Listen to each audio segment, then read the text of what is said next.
Marcus Bailey, a well-respected judge, drove through the quiet, dimly lit streets of his city, the hum of his car the only sound accompanying him. It was late, well past midnight, and the neighborhood was eerily still. He had just finished a community meeting that had run longer than expected, but Marcus didn't mind. The gathering had been the kind of event that reminded him why he had dedicated his life to justice. People from different walks of life came together to voice their concerns, uplift each other, and strive for a better future. As Marcus turned onto a familiar road, his mind wandered back to a young man he had spoken to at the meeting. The man had talked passionately about the lack of opportunities for people like him, people who came from underprivileged communities, people who faced systemic barriers at every turn. Marcus had given the young man his card, promising to help in whatever way he could. The headlights of his car sliced through the darkness, casting long shadows that danced across the cracked pavement. Marcus was almost home, just a few more blocks. His thoughts were focused on the future, on the difference he could make, when the sudden flash of blue and red lights in his rearview mirror snapped him back to reality. A police car was tailing him, the lights spinning in sharp contrast to the quiet stillness of the night. Marcus furrowed his brow, confusion quickly turning into a knot in his stomach. He had done nothing wrong, but experience had taught him that didn't always matter. He pulled over to the side of the road, his heartbeat quickening just a little. The door of the police car swung open, and Officer Jake Barnes stepped out. He was young, early 20s, with a look of determination plastered on his face. His hand rested on his holstered gun as he approached Marcus's vehicle, his posture radiating authority, but his movements betrayed a hint of nervousness. This was a routine traffic stop, but something in his gut told him this was more. "License and registration," Officer Barnes demanded, his voice sharp and devoid of the usual courtesy. Marcus quietly complied, reaching for his documents without a word. He could feel the tension in the air, thick and suffocating, as he handed over his identification. Barnes scanned the license, his eyes narrowing slightly when he read the name, Marcus Bailey. The name meant nothing to him, and yet suspicion crept into his mind. "What are you doing out here at this hour?" Barnes asked, his tone laced with accusation. Marcus kept his hands visible on the steering wheel, maintaining his calm demeanor. "I'm on my way home from a community meeting," he replied, his voice steady. Barnes wasn't convinced. His eyes flickered with doubt as he glanced back at Marcus. "Mind if I take a look inside the car?" Marcus knew his rights. He knew he could refuse the search, but he also knew the consequences of resistance. He didn't want to escalate the situation. This wasn't the time for a legal battle, not yet. So he nodded, giving Barnes the permission he sought. "Go ahead." The search was invasive, more so than necessary. Officer Barnes rifled through Marcus's belongings with careless abandon, turning over papers, emptying compartments, searching for something, anything, that could justify his growing suspicion. Marcus sat silently, his hands still on the wheel, watching the officer with a mix of frustration and resignation. He had seen this scenario play out before, not in his own life, but in the lives of many others. Minutes passed, and the search turned up nothing. Barnes's frustration was palpable as he slammed the glove compartment shut. His patience was wearing thin, and Marcus's calm demeanor only seemed to irritate him further. "I'm going to need you to step out of the car," Barnes ordered, gripping Marcus's arm with unnecessary force as he pulled him out onto the sidewalk. Marcus didn't resist. He stood there, his expression composed, as Barnes patted him down, searching for some kind of justification for the stop. The officer's aggressive behavior was excessive, but Marcus remained silent, his mind already calculating the larger implications of this encounter. Barnes sneered, his voice dripping with disdain. "Do you have anything to say for yourself?" Marcus met his gaze, his expression unflinching. "I have nothing to say." Barnes's face twisted in anger. His power had been challenged, not by words, but by Marcus's unwavering silence. The officer snapped, pulling out his handcuffs and slapping them around Marcus's wrists. "You're under arrest for resisting a lawful search." Marcus raised his eyebrows in surprise but kept his composure. "I haven't resisted anything," he said evenly. But it didn't matter. The cuffs were already tight around his wrists, a finality that made Marcus's heart thud in his chest. He was pushed toward the squad car, Barnes muttering something under his breath. "You people always think you can get away with everything." Marcus sat in the back seat, the cold metal of the cuffs biting into his skin. He could have spoken up, revealed his identity as a judge, ended this farce with a single word. But he didn't. Not yet. This was bigger than him, and he knew it. The system needed to be exposed, and that required sacrifice. The police station was a maze of harsh, fluorescent lights and colder attitudes. Marcus was processed like any other suspect, fingerprinted, photographed, thrown into a holding cell. The other detainees eyed him curiously, but he kept to himself, sitting quietly in the corner, his mind racing. He had seen the inside of too many courtrooms to know where this was headed. Officer Barnes strutted around the station, boasting about the catch he had made. He exaggerated details, twisting the facts to fit his narrative of a suspicious man caught in a bad part of town. It was a performance Marcus had seen many times from the other side of the bench. False bravado masking deep-seated insecurity. Detective Angela Cooper, a seasoned officer known for playing by the book, watched Barnes from across the room. Something about his story didn't sit right with her. She had been in law enforcement long enough to know when someone was embellishing. She glanced at Marcus in his cell, noting his calm, composed demeanor. This man was no common criminal. Her instincts told her there was more to this story, and she had learned to trust her instincts. As the night wore on, Marcus lay on the hard bench in his cell, his mind drifting back to the faces of the people at the community meeting. The young man who had spoken with such passion about the future, Marcus had promised to help him. That promise now felt like a distant memory, overshadowed by the reality of his situation. But Marcus knew this momentary indignity would pass. This was just the beginning of something much larger, something that could shake the very foundations of the justice system. And he would be ready. At dawn, Marcus was jolted awake by the clank of the cell door. An officer called his name, leading him out to face his first hearing. His wrists were still bound as he walked down the narrow corridor, his head held high, knowing that every step brought him closer to the moment of truth. In the lobby of the courthouse, his daughter, Elena, paced nervously, her eyes wide with disbelief when she saw her father in cuffs. "Dad, what happened? They told me you were arrested. This can't be real." Marcus offered her a small, reassuring smile. "It's all right, Elena. Everything will be fine." "But why didn't you tell them who you are?" Elena's voice wavered between frustration and fear. Marcus placed a hand on her shoulder, his expression calm but resolute. "Sometimes, it's not about what we go through, but what we're willing to go through. This is bigger than me." Elena nodded, though her eyes were still filled with worry. She knew her father well enough to understand his resolve, but that didn't make watching him go through this any easier. The courtroom was bustling with the usual morning hustle.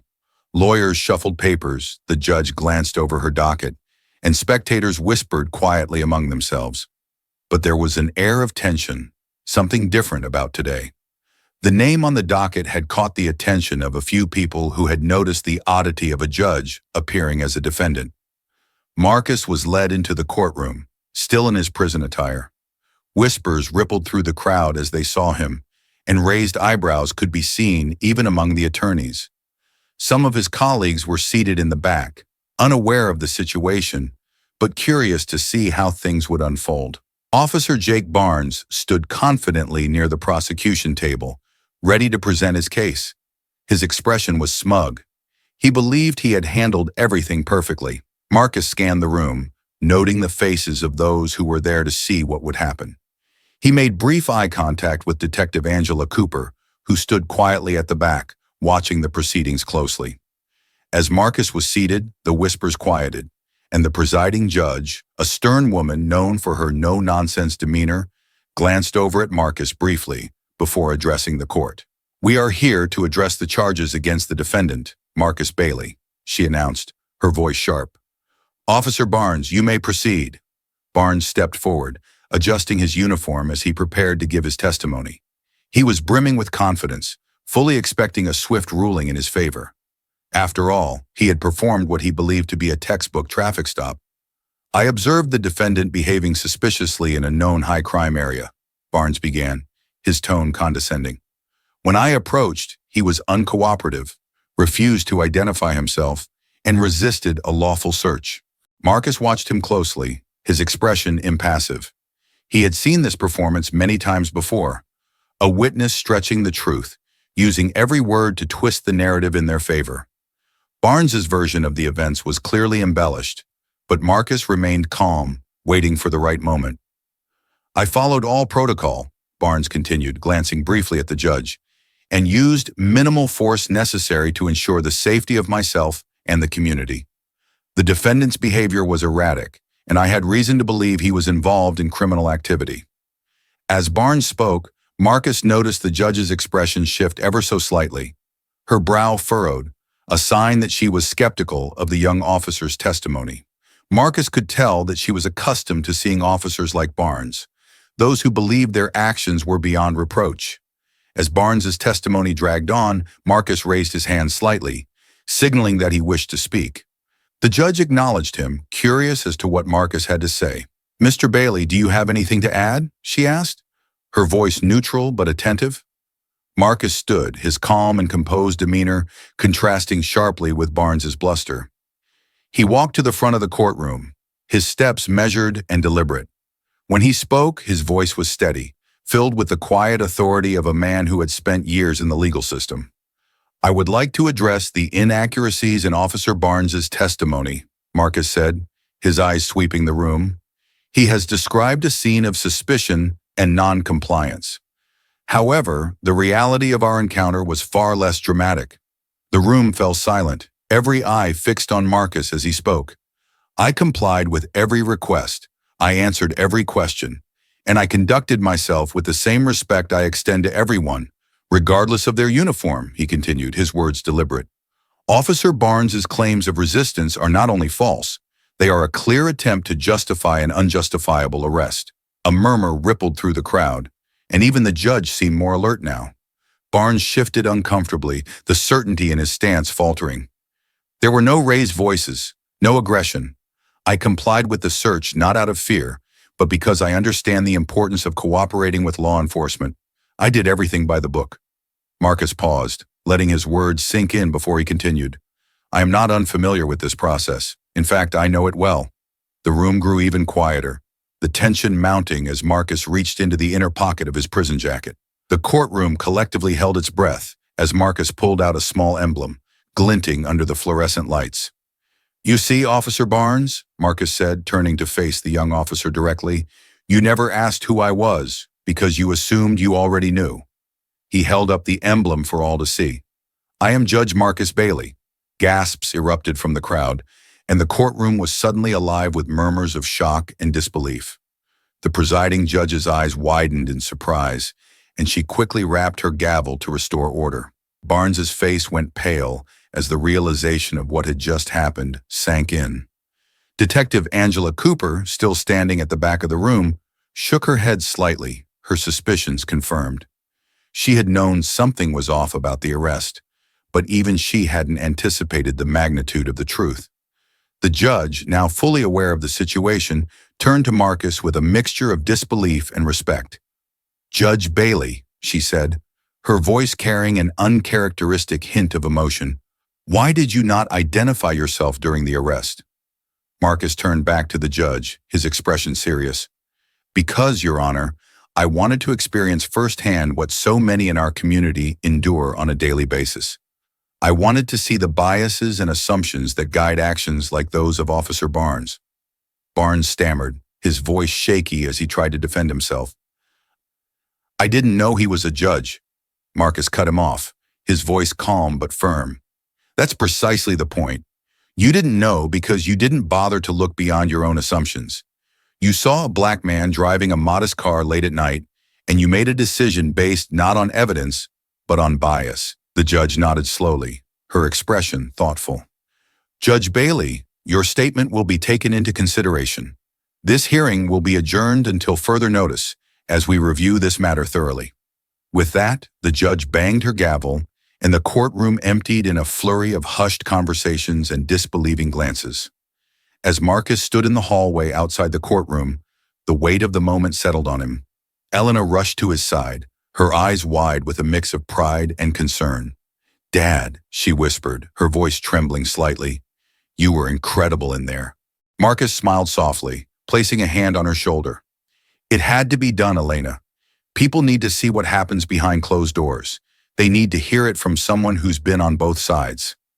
Detective Angela Cooper approached them, her expression respectful.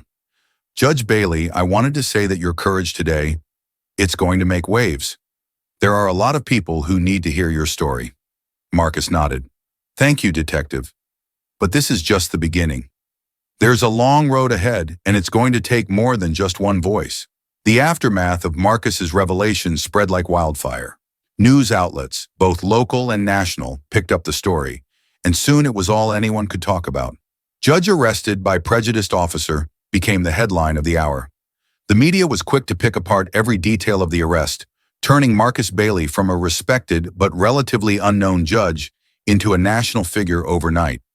His decision to endure the arrest in silence rather than reveal his identity immediately was hailed by some as a masterstroke of civil disobedience, while others questioned why he had chosen such a risky path. Outside the courthouse, protesters began to gather. Some carried signs that read, "Justice for Judge Bailey," while others chanted slogans demanding police reform.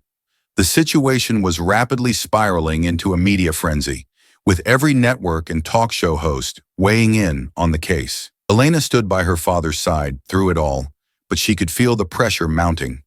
While Marcus remained composed and resolute, the scrutiny and attention weighed heavily on her.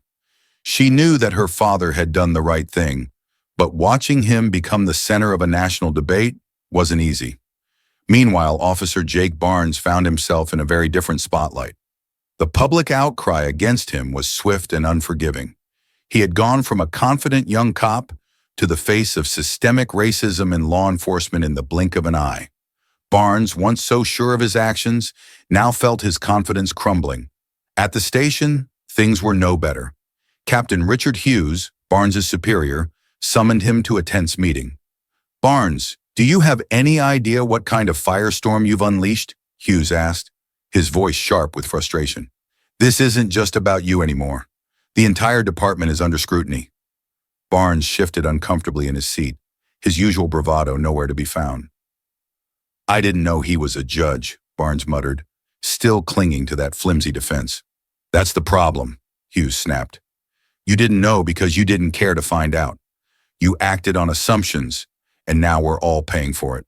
Barnes felt the weight of his mistakes pressing down on him. For the first time, he was beginning to realize the depth of the consequences. The media, the protests, the internal investigation, all of it pointed to one undeniable truth. He had let his biases control his actions. Detective Angela Cooper, quietly working in the background, had been gathering evidence since the moment she heard about Marcus's arrest.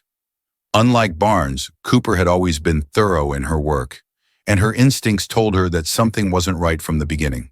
She had a reputation in the department for being diligent and fair, and she was determined to get to the bottom of this case. As she dug into Barnes's history, she found troubling patterns. Other stops and searches that, while never outright illegal, showed a clear bias against people of color. Minor complaints that had been brushed aside, reports that never went anywhere. It was a systemic issue, and Cooper knew that the deeper she looked, the more she would find. With mounting evidence, Cooper prepared to take her findings to Captain Hughes, knowing that this case could spark major changes within the department if handled correctly. Back in the community where Marcus lived and served, the reactions were mixed. Many rallied behind him, seeing his arrest as a symbol of the injustices they themselves had experienced. Community leaders called for meetings, organizing rallies to support Marcus and push for reforms. They viewed him as a hero, someone who had used his platform to expose the reality that so many Black men and women faced every day. But not everyone was on Marcus's side. There were those who accused him of playing into the media's hands, of using his position to provoke a situation that might have otherwise gone unnoticed. Some questioned his motives, suggesting that by remaining silent during the arrest, he had intentionally turned himself into a martyr for the cause. One evening, Marcus received an unexpected visit from Detective Angela Cooper. She had been instrumental in gathering evidence against Officer Barnes, but this time she had come to talk personally. "Judge Bailey," Cooper began, "I've been working this case because it's the right thing to do, but I've also seen how much this has weighed on you and your family. You're doing something brave, but it comes with a cost." Marcus studied her face, sensing the sincerity in her words. "I've known the cost since the moment I chose not to reveal who I was during that arrest," he said, his voice measured. "I knew it wouldn't be easy, but the system won't change unless someone steps forward." Cooper nodded, clearly understanding his resolve. "I want you to know," she continued, "that you're not alone in this fight. There are others who believe in what you're doing, and we're going to see this through together. I've seen what this system can do to people who challenge it, and I'm here to make sure it doesn't do that to you."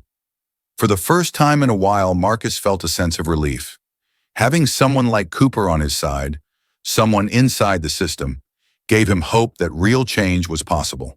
Together, they discussed strategies for the upcoming legal battle and how to ensure that this case would lead to reforms, not just for Marcus, but for everyone who had been wronged by systemic injustice. While Marcus prepared for the next stage of his fight, Officer Jake Barnes faced a turning point in his life. He had been placed on suspension, and the weight of his actions had finally caught up to him. His once confident posture had withered, and now he found himself sitting in a small interrogation room, waiting for an internal review that would determine his future. Detective Cooper entered the room, her expression serious but not unkind. She had been instrumental in uncovering the truth about Barnes's pattern of behavior, but now she had come to give him one final chance to make things right. "Barnes," Cooper began, taking a seat across from him, "we both know you've made mistakes, serious mistakes that have hurt people, but there's still a chance for you to take responsibility and start making amends." Barnes looked down at the table, his voice barely above a whisper. "I didn't mean for any of this to happen. I thought I was just doing my job. I don't know what I thought." Cooper leaned forward, her eyes sharp, but not without empathy. "This isn't just about you anymore, Barnes.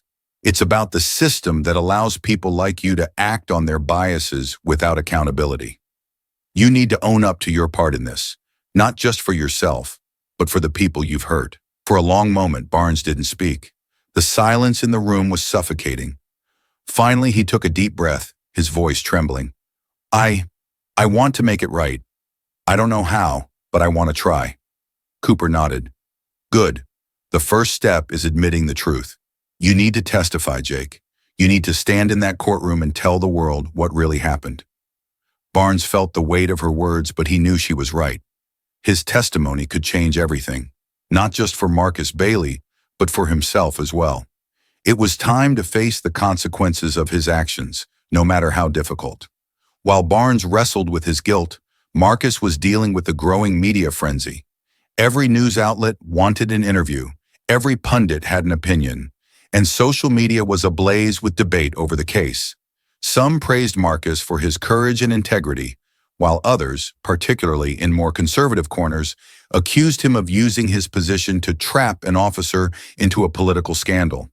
Elena, while proud of her father, was growing increasingly frustrated by the relentless media attention. It wasn't just the news anymore. Marcus had become a trending topic, and people were dissecting every part of his life. His history, his family, even his rulings as a judge were being scrutinized. "Dad, I know you're doing this for the right reasons," Elena said one evening, pacing the living room as Marcus calmly read through legal documents. "But this attention, it's exhausting. People are saying terrible things about you. They don't know the full story, but they act like they do." Marcus looked up from his work, his face calm but thoughtful. "I know it's hard, Elena. But the truth is, we can't control what people say or think. All we can do is focus on what we know to be right. Let them talk. At the end of the day, it's not about them. It's about the change we're fighting for." Elena sighed, sitting down beside him. "I just hate seeing you go through this. You've always done the right thing, and now it feels like the whole world is against you." Marcus placed a hand on her shoulder, his voice gentle. "The world isn't against us. The system is, and that's why we're fighting. Change doesn't come easy, but it comes. And when it does, it'll be because we didn't give up. The next hearing was fast approaching, and the courtroom was once again filled with reporters, community members, and legal professionals. This time, however, there was a noticeable shift in the air. The tension was still palpable, but there was also a sense of anticipation. People were waiting for something big to happen. Detective Cooper had arranged for Officer Barnes to testify. It was a risky move, but she believed that his confession could be the turning point they needed to push for reforms. Marcus had been preparing for this moment, knowing that Barnes's testimony could either break the case wide open or fall flat. As the judge called the courtroom to order, all eyes were on Barnes as he took the stand. His once confident demeanor was gone, replaced by a man who looked like he had aged years in the past few weeks. He cleared his throat, glancing nervously at Marcus before beginning his testimony. "I made a mistake," Barnes said, his voice shaky. "The night I pulled over Judge Bailey, I acted on assumptions that weren't based on anything real. I saw a black man driving a car late at night, and I thought he was up to something. I didn't ask the right questions. I didn't look for any real evidence. I just assumed." The room was silent, every eye focused on Barnes as he continued. "I let my biases get the better of me," he said, his voice cracking slightly. "And I know that's not an excuse. I know I was wrong, but I want to make it right. I want to support the reforms that Judge Bailey and others are calling for, because I've seen what happens when people like me don't check their biases." A murmur rippled through the crowd as Barnes finished his testimony. His words had clearly struck a chord, not just with those present in the courtroom, but with the broader community watching from afar. With Barnes's testimony on the record, the final phase of the hearing was set to begin. Marcus knew this was the moment he had been waiting for, the moment when the truth would come out in full force, and the fight for justice would either reach its crescendo or collapse under the weight of opposition. As Marcus took the stand once more, the room grew tense. He addressed the court with the same calm authority that had defined him throughout the trial. "Your Honor," Marcus began, "what we've seen here today is not just the story of one bad decision by one officer. It's the story of a system that has allowed those bad decisions to happen over and over again without accountability." He paused, letting his words sink in. "We are not here to tear down law enforcement," he continued. "We are here to rebuild it. We are here to make sure that people like Officer Barnes, people who have let their biases control their actions, are held accountable and given the tools to do better. That's what these reforms are about." The judge listened intently, her expression thoughtful, as Marcus laid out his case. By the time he finished, the room was filled with a palpable sense of anticipation. As the judge called for a recess to deliberate, the courtroom buzzed with quiet whispers. People knew that whatever the decision, this case was going to have far-reaching consequences. When the judge returned, the room fell silent once more. Every eye was on her as she shuffled her papers and cleared her throat. After reviewing the evidence, the testimonies, and the context of this case, the judge began, her voice measured and controlled. "It is clear that there is a systemic issue that needs to be addressed." She paused, letting the weight of her words settle over the room. "This court rules in favor of the proposed reforms. Immediate steps will be taken to implement mandatory bias training, independent oversight, and greater transparency in law enforcement." The room erupted in applause, and Marcus felt a wave of relief wash over him. Elena hugged him tightly, tears of joy in her eyes. This was the victory they had fought so hard for, a victory not just for him, but for everyone who had been affected by systemic injustice. The courtroom was still buzzing with excitement as people slowly filed out, discussing the implications of the ruling. Marcus stood at the center of it all, surrounded by his legal team, his daughter Elena, and supporters from the community. They congratulated him, some with tears in their eyes, others with wide smiles of relief. This was a victory, a step towards systemic change that many had thought was impossible. But Marcus knew that the real work was only just beginning. Outside the courthouse, a crowd of protesters and supporters had gathered. The media was waiting, cameras ready, microphones in hand.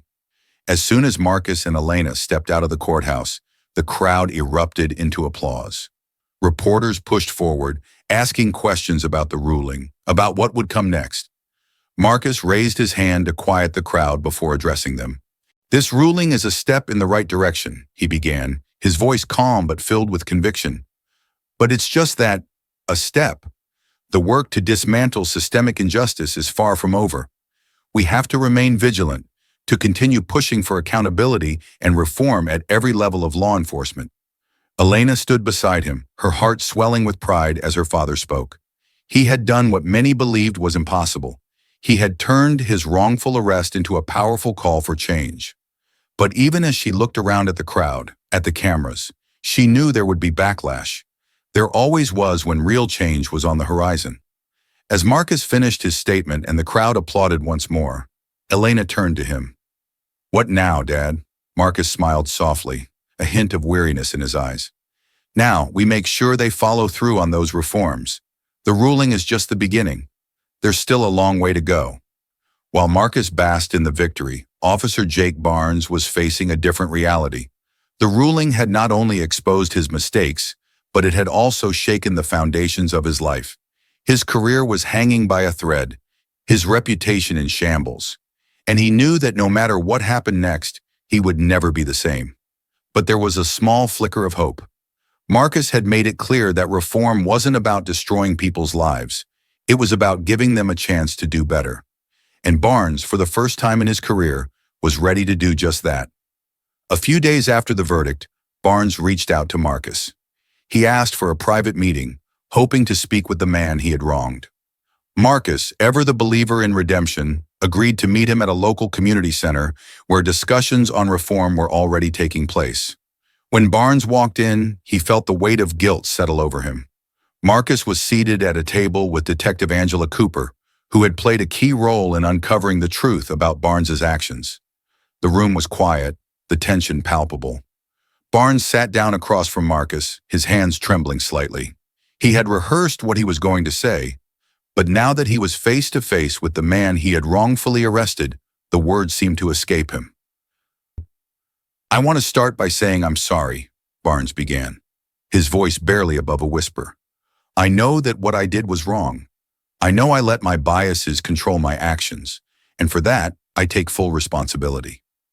Marcus watched him closely, his expression unreadable. "I don't expect forgiveness," Barnes continued, "but I want to make things right. I want to be part of the solution, not the problem. I'm willing to work with you, with the community, to support the reforms that are coming. I need to do better." For a moment there was silence, then Marcus spoke, his voice measured and calm. "Jake, I believe in accountability, but I also believe in redemption. You've taken the first step by acknowledging your mistakes, and that's important. But it's not enough to just say, you'll do better. You need to show it. This work isn't easy, and it requires more than just words." Barnes nodded, relief washing over him. He knew this was only the beginning of his journey, but Marcus's willingness to meet with him, to offer him a path forward, meant everything. "You'll have to earn back the trust you lost," Marcus continued. "Not just from me, but from the community and your fellow officers. Are you ready for that?" "I am," Barnes said, his voice firmer now. "I'll do whatever it takes." With that, Marcus extended his hand. Barnes hesitated for only a second before shaking it, feeling the weight of responsibility settle onto his shoulders. This was his second chance, and he wasn't going to waste it. In the weeks following the verdict, Marcus and Elena threw themselves into the work of ensuring that the court-ordered reforms were implemented properly. The community was energized, and more people than ever were attending meetings, organizing rallies, and holding their elected officials accountable. The local police department, now under intense scrutiny, began implementing new training programs focused on bias prevention and de-escalation. Detective Angela Cooper was promoted to oversee the department's internal review process, ensuring that complaints were taken seriously and that officers were held to higher standards of accountability. At a community rally held at the very center where Barnes had met with Marcus, people of all ages and backgrounds gathered to discuss the importance of continuing the fight for justice. Marcus stood at the front of the room, addressing the crowd with the same calm authority that had carried him through the trial. "This victory isn't just mine," he said, his voice resonating through the hall. "It belongs to all of us who refuse to accept injustice. But remember, this isn't the end. It's the beginning. We must continue to fight for transparency, for accountability, and for the kind of system that protects and serves everyone equally. Elena stepped forward, taking the microphone. Her voice was filled with the same passion that had driven her father. "And don't underestimate the power of your voice," she said, looking out at the crowd. "Each of you has the power to make a difference, whether it's speaking out against injustice, voting for leaders who support reform, or standing up for what's right in your daily lives. This fight isn't just about one case, it's about changing the system for good." The room erupted in applause, the energy electric. Marcus and Elena exchanged a proud glance, knowing that their fight had sparked something much larger than themselves. Though the victory in court had been significant, Marcus knew that the fight for justice would never truly be over. The reforms they had won were just the first steps in a long journey toward dismantling systemic racism and ensuring that law enforcement served everyone equally. Elena had taken on a larger role in the movement, organizing community events, meeting with local officials, and working with advocacy groups to push for even broader reforms. She had found her calling, following in her father's footsteps, but forging her own path in the fight for justice. Marcus, meanwhile, had returned to his work as a judge, but he was forever changed by his experience. He was more determined than ever to ensure that justice was served in every case that crossed his desk, and he took an active role in mentoring young legal professionals and community leaders who shared his vision for a fairer, more just society. One day, as Marcus and Elena were sitting in their living room, reflecting on everything that had happened, Elena turned to her father with a thoughtful expression. "Dad, do you think we've done enough?" she asked quietly. Marcus smiled, a hint of weariness in his eyes, but also a deep sense of pride. "Elena, there's always more to do. But we've taken the first steps. We've shown people that change is possible, that justice can prevail if we work for it. And that's enough for today." Elena nodded, knowing her father was right. The road ahead was long, but they had already proven that progress could be made, even in the face of overwhelming odds. Months later, Marcus and Elena stood together once more, this time in front of a packed auditorium. They had been invited to speak at a national conference on criminal justice reform, their story having inspired countless others across the country.